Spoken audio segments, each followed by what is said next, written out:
Achilles tendonitis can be a real nuisance, especially later in life it seems. So just as we're getting a little bit older, you will find that the tendon repair isn't as quick as it used to be during our 20s. So we might start to find that our Achilles tendons start giving us problems more around middle age, which I'm afraid is a symptom of aging.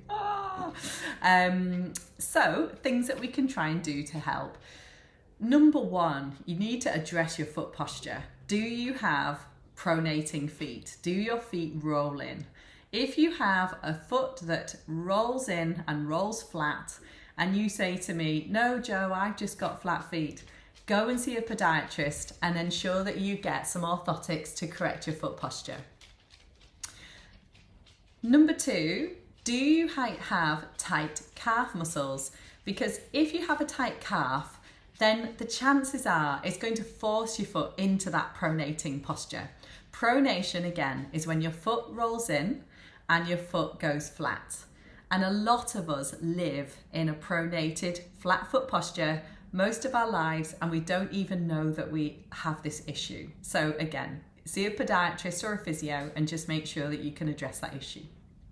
If you have tight Achilles or tight calf muscles, then we have a chain that's getting tugged on. So when you're running and walking and moving around, everything gets tugged at, tug, tug, tug, tug. So if you have that tight system, you need to take away the tug. So you need to stretch out the calf and you need to stretch out the Achilles tendon, which is all part of the same unit. So I prefer standing stretches versus heel drops. Personal preference, but your physio might give you standing on a step, dropping your heels off. But I personally prefer stretching out the muscular unit more than the tendon unit. So we can do some stretches. I'll show you now. When we do stretches for the calf, just make sure that your second toe points to 12 o'clock. Most of us will step one foot forward and take ourselves into the calf stretch, but leave the foot turned out. And this is an inadequate calf stretch.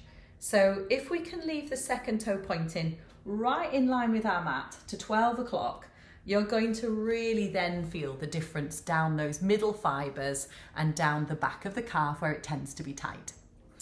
So when you go into your lunge forwards, but keep the back knee very straight, no cheating, and do not sneak the heel in. Keep that there. Strong work, drawing into the position, holding the posture. If you think that the arch of the foot is going to collapse down, then just lift the arch of the foot using the outside border. So weight bear down the outside border of your foot into the little toe side. I'll show you from this side. When we're doing it, if you feel that this foot is rolling down and dropping in, this is also getting out of the stretch. So we need to have the arch in our foot, making sure that we've got an adequate arch, and we need to make sure that second toe points straight in line to 12 o'clock. Then we take ourselves through the lunge, and this is giving us a good calf stretch. We're trying to aim to have our kneecap dropping down to in front of the toes at least 2 inches. So let's try and make sure we can stretch out through good range and lengthen that whole muscular tendinous unit, the full flexibility, so that it's not enduring a repeated tug, tug, tug from walking.